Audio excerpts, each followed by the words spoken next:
kindly sit down. Salamat. You know, I thought we nearly lost our defense secretary. There was a cabinet meeting about 4 days ago, and we were discussing the vacancies in the United Nations and the ambassador also to the US. Nagtuturoan sila. I could not afford to lose anybody in the cabinet. Mas lalo na si Delphine.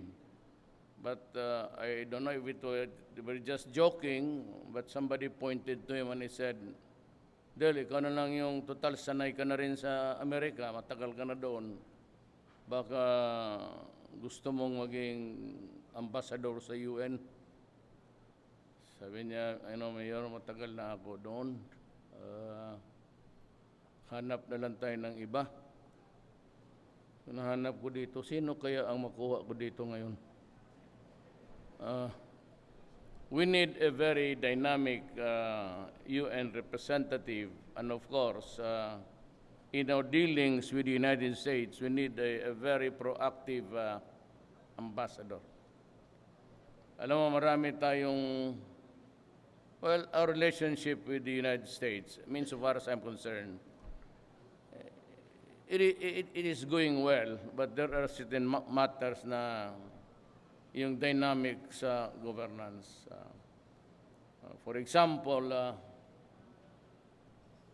in the matter of this drug crisis, they just don't realize the number that PDEA said that we had about 3 million addicts, and that was about 2 years ago.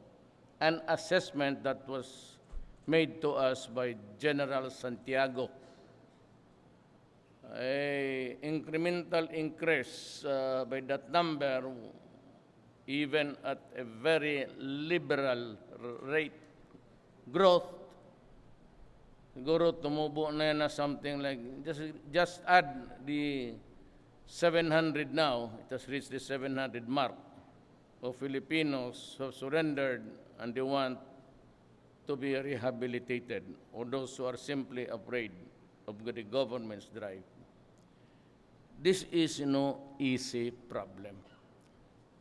3 million or even just the 600,000 Filipinos already addicted to shabu is a huge and enormous problem for the country.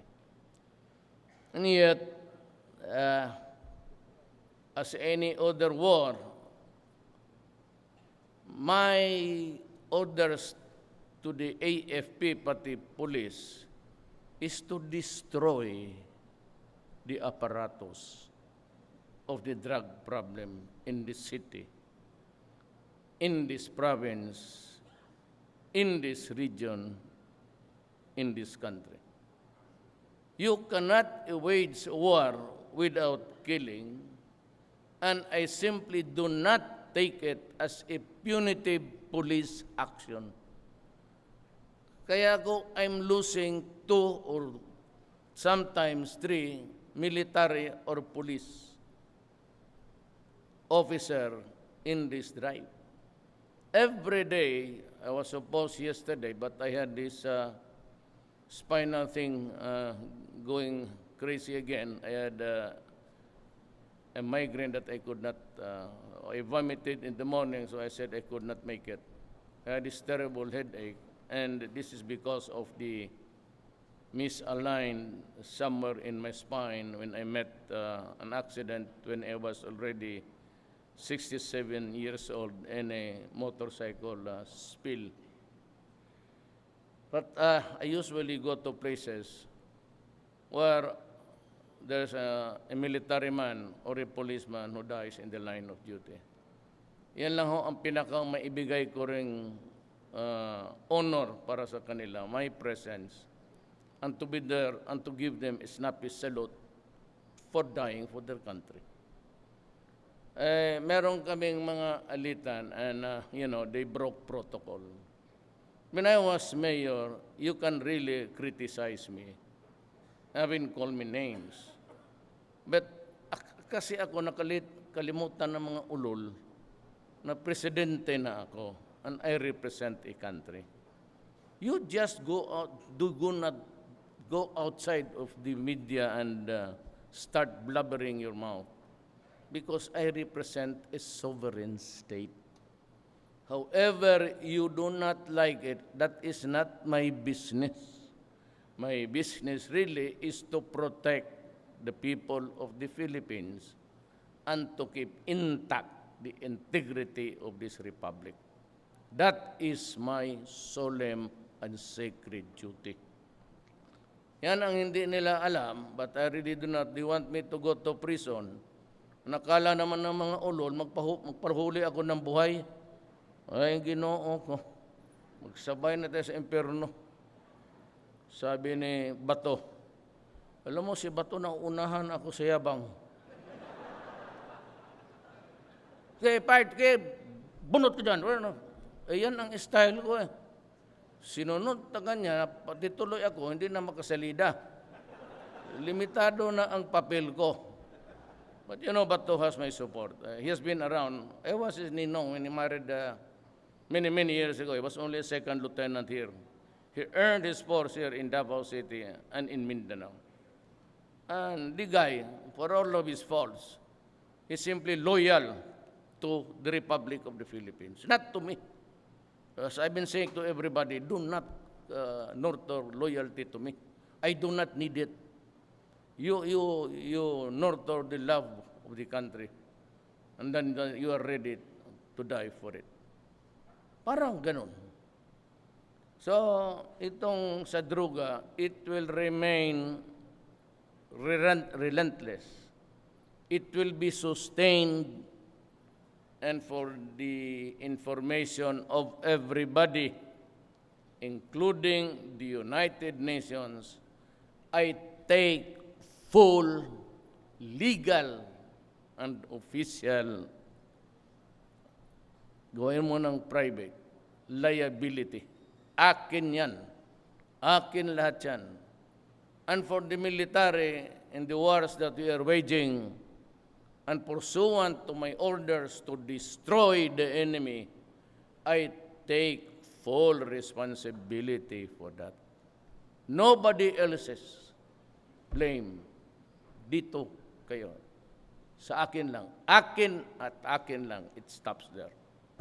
So that is how I protect the security forces to really also deliver what is supposed or what is expected by the people. Hindi yung half-cooked na matakot, magbaril dito, matakos may matama, ganyan talaga yung gera. Sabihin mo lang 50,000 drug addicts. O ba, ilagay mo 70, that's manageable. But kung totoo,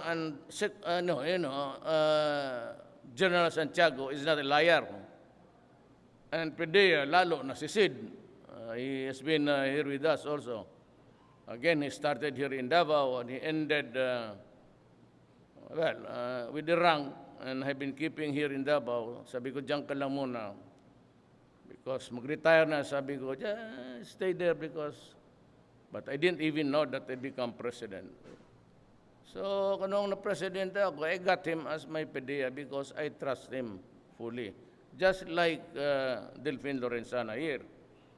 I was the mayor and he was the one who brought the battalion of the 1st Ranger Regiment dito sa Ciudad ng Davao. And we worked together. And there were times when the NPAs asked for my presence in the meeting, and we had a debate because I'm really used to that.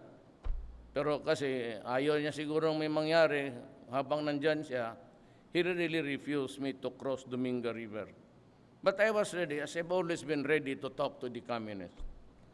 Now, shifting to another topic, we are in a best position now. There's a window. It is not really very big, but may window ngayon for us to take stock of everything. We are not fighting the communists. They have declared a truce. In return, I also ordered a ceasefire. But I was ahead by them at the beginning to show my good faith na talagang galing sa puso yung aking offer to talk peace. I unilaterally, very early on, ang problema nung pumunta ako sa mga ospital, especially doon sa AFP Medical Center, at tinamaan ng bulag na, kaya ko uminit yung, was it here? Dito. I was visiting the wake of the 3 soldiers who were here sa wake. Dito ako, sabi ko, I'm lifting wala nang ceasefire. Sabi ko, sige, fight na lang kung gusto ninyo. But then again, I sense that they are really also maybe tired of fighting because, you know why? They have allowed the left to join my government. And para lang hindi rin kayo not affect the soldiers and the police.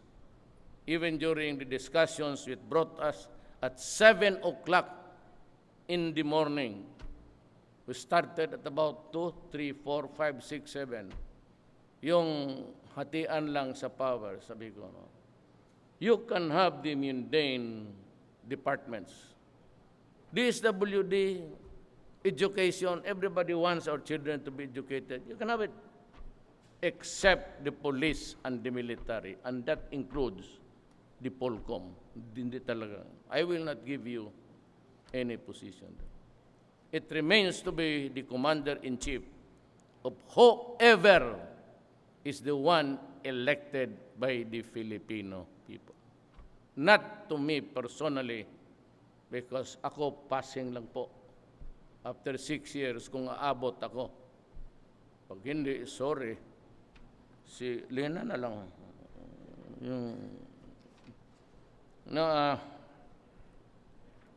May window tayo. We are not fighting the communists.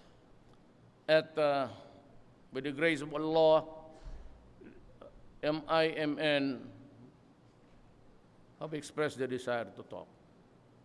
I salute you guys. They even surrendered the drug addicts under their custody. Which means to say that maybe the MILF, kung maibigay natin yung teritoryo na gusto nila, to which I'm inclined to give, para wala na lang gulo. Total, it's a definite territory also for the arm, but it stretches a little bit, fine. We still have enough land in the entire Republic of the Philippines to make everybody happy. MN, I have yet to hear from Nur, but I said, Nur, if he comes out of his hiding place in Hulo, my advice to you guys, the army and the police and everybody, is that let him be. Let him be. Si Nur, I wouldn't say sick. I hope he's well, but matanda na, hindi na yan tatakbo. And the last thing that I would want is really, if God forbid, wag sana, na kung may mangyari sa kanya, nasa custody natin. So there's nobody of significance in that area who has the preeminence like Nur Misuari. Kung may mangyari niya nandito sa custody natin, we can kiss goodbye about peace in that area. And I'm referring to the Bangsa Moro and the Bangsa Tausug. If you want a differentiation of dito, you use Bangsa. Bangsa Moro, which is really kay Murad, and Bangsa Tausug. And the only sensible guy there, si Nur. Wala akong ibang nakilala who would carry the influence. But definitely, ang Abu Sayyaf is out of control. And there is only one way to do it, lalo na yung beheading ng isang bata Sabi ko nga sabihin sa mga Abu Sayyaf, if they're listening now, at rin nawala ang believe ko sa inyo. Eh ako may respeto noon you're fighting for freedom. Tama kayo. Tama kayo. There was this historical injustice committed against the Moro people. The Americans may want to know that during their campaign in Mindanao, they slaughtered 600,000 Moro people. What is it to you now that you see 2 or 3 criminal shabu operators? Yan ang sakit kaya tayo nahirapan. Una-una, bago dumating si Magellan, dala-dala niyang reliyon niya, Islam was already ahead. I do not say 1 century. I do not agree with the scholars because I found time to read the archives of Malaysia. Sa trading na, I would put it something like 70 years. Islam was ahead in Mindanao by 70 years. So kayong mga Abu Sayyaf noon, medyo sumasaludo ako. But when you began to slaughter people in front of the camera, and then now you killed an innocent boy, anak, nawawala ang respeto ko sa inyo. So my orders to the armed forces and to the police, destroy them. Destroy them because they are criminals. And we will never have peace in that area there. And even if you grant them autonomy and if they maintain to be bandits, we will never have peace in that land. So wala rin tayong magawa sa useless yung ating peace talks. There's a segment of society in there, tausog, yakan, who want peace. And here you are slaughtering people as if they are chickens in front of the public. Sabi ko, nawala ang respeto ko, nawala ang belief ko sa inyo. Kaya would not hesitate to order the armed forces of the Philippines, kill them. Destroy them. Destroy. Pati itong droga. This will pull down this country. And I have given you the resources, the books and everything. 3 to 7 years. The reason, I'll tell you now for the first time. Do you know the reason why I also agreed with Congress, some congressman, to postpone the barangay elections? Do you know why? Because I am afraid that the drug money will seep into the electoral process.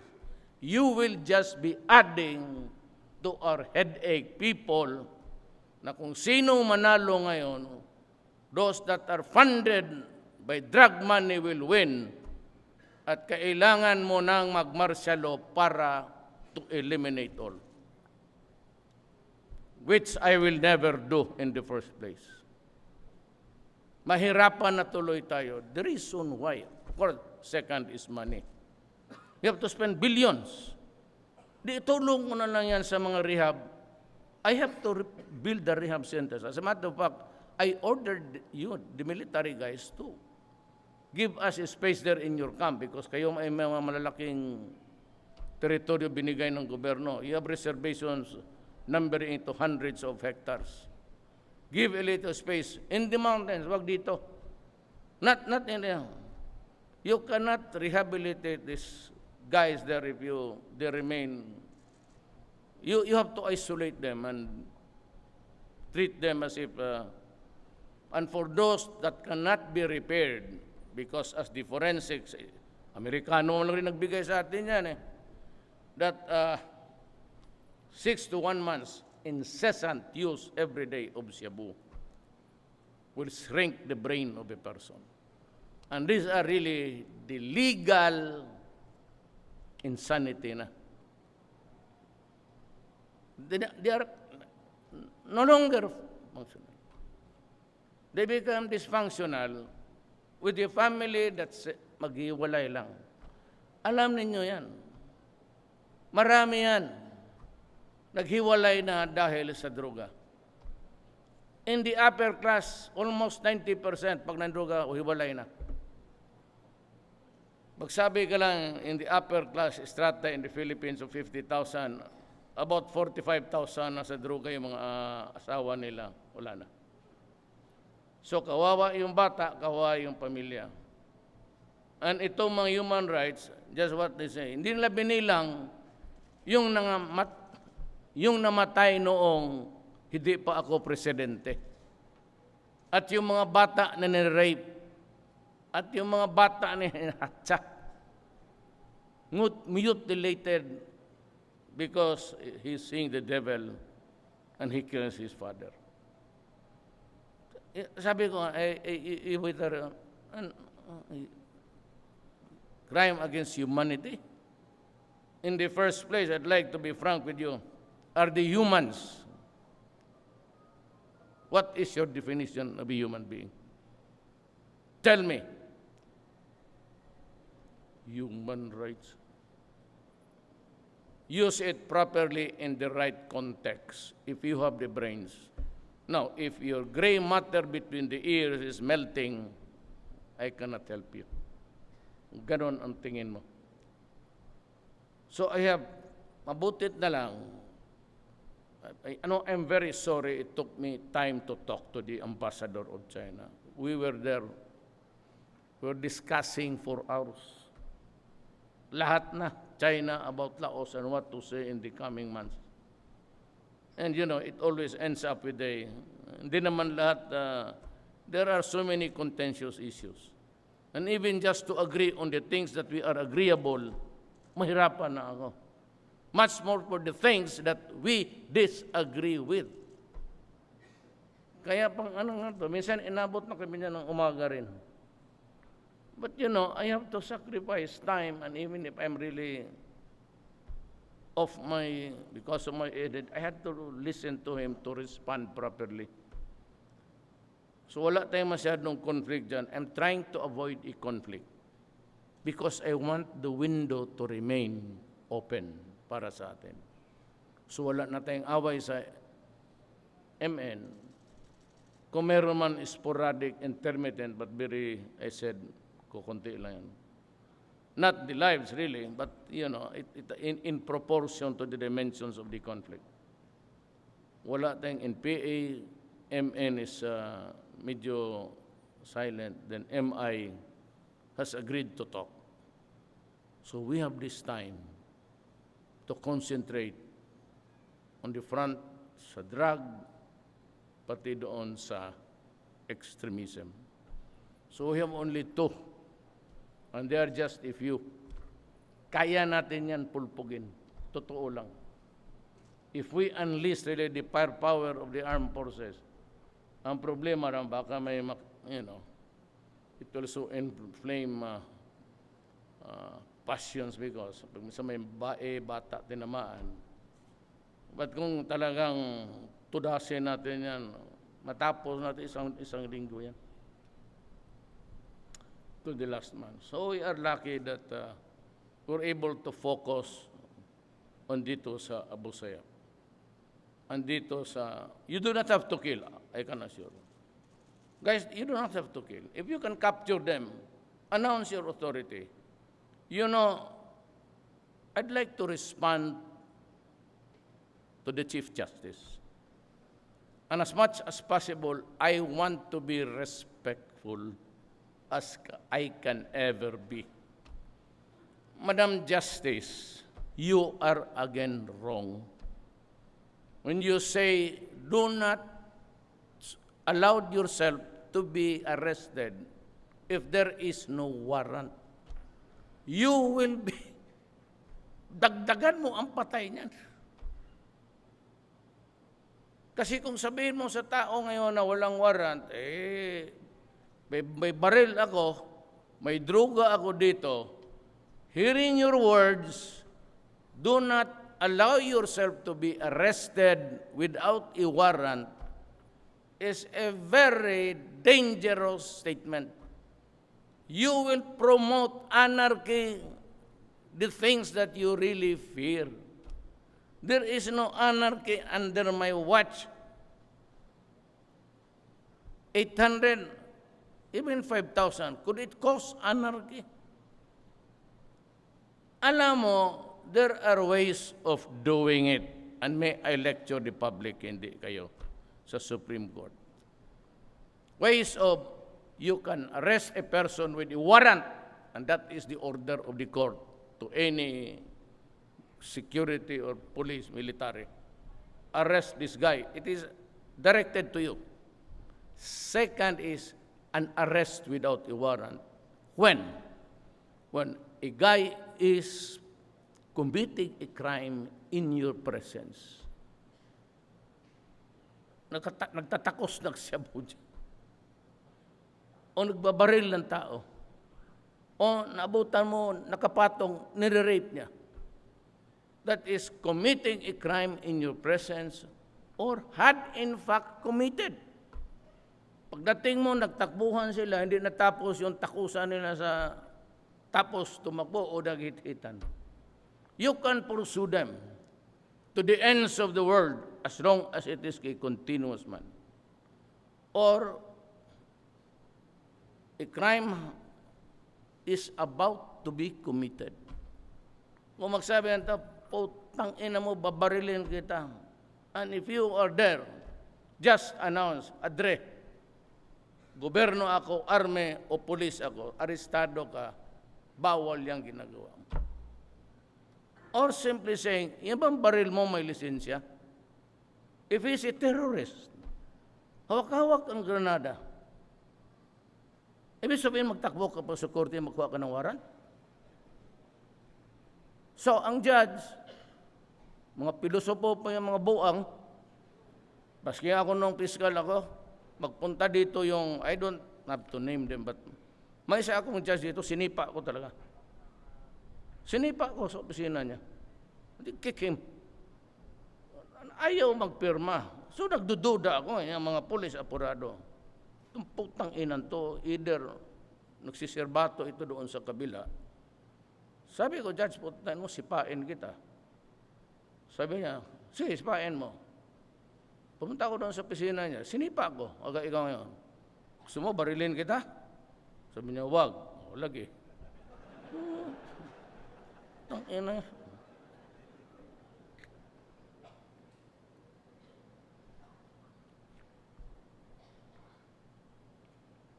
You know, I was once contempt of court. May kaso ako, wala akong witness. Tatlong lang, silang tatlo, they committed the crime of murder, yung taxi driver. Eh wala akong witness, yung list, yung hindi talaga, yung isa nawakan niya sa leg, yung isa kinun niya yung bayag. Eh masakit yan, talagang paralyzed yung tao. Yung isa naman, was just watching. So sabi ko, sige, ikaw na yung witness ko, payag ka magtestigo against your co-accused. Yes. So I filed a motion to drop him from the criminal complaint information. Alam mo, pag-present ko sa niya, bumaliktad. Nagdepensa tuloy doon uli. Kasi sinipa ko. Ang problema, ako tuloy yung napreso. Instead siya, ako ang nauna doon sa presuhan.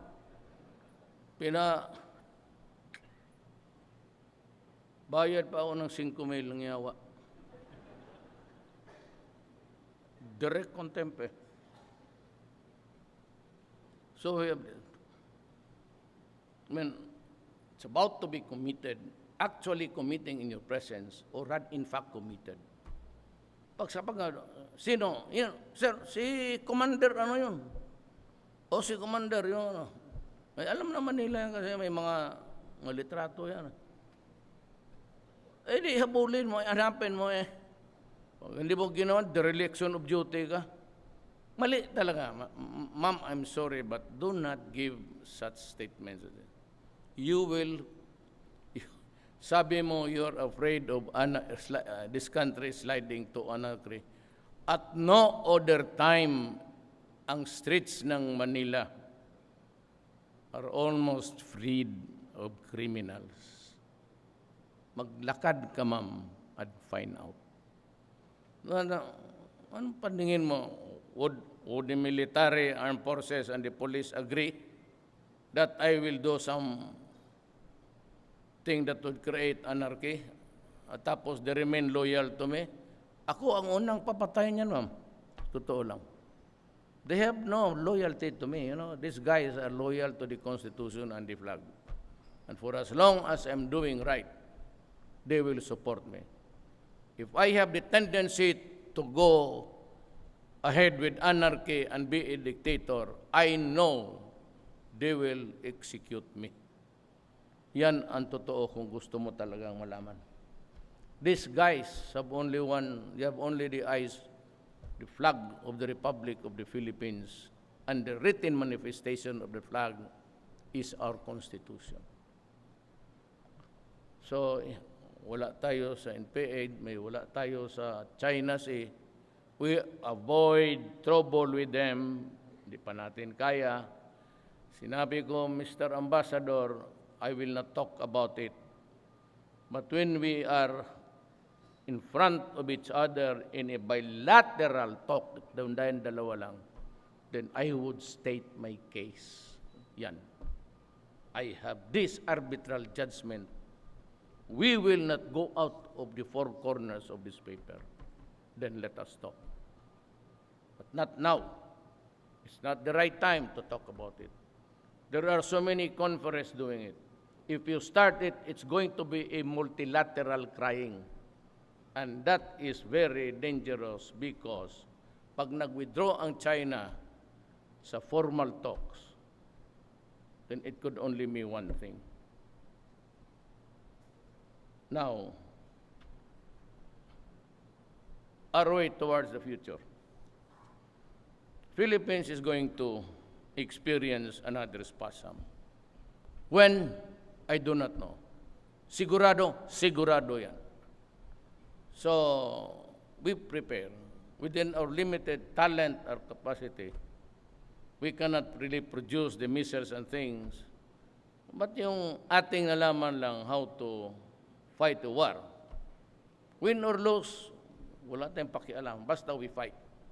It will come maybe sooner than later. But we have to prepare. So we have to also to end these small wars here because we have to focus on a new Secretary Lorenzana asked for 20. I said, I can only give you 10 this year. I will give it to you. 10,000 more. Then I would like to be medyo bata talaga. Because kung hindi magdating, magpasalamat tayo sa Diyos. Total magamit, there's always the standing army to protect us. Never mind how many. Even if it really causes an imbalance in the budget. It is always good to have men there ready to fight and die. Rather than having them at all and just surrender just like a meek lamb there. That cannot happen. Hindi yan. Hindi pwede sa atin. As a national, hindi natin kaya na magganon lang. So, we prepare. It is up to you guys to make the projections, how to deal with it. And in the meantime, I said, we take advantage of these windows that are already open to us now. We just talk about peaceful things. They're doing well. We have declared the ceasefire. Just observe it, please. Para they can talk there without a raucous and everything.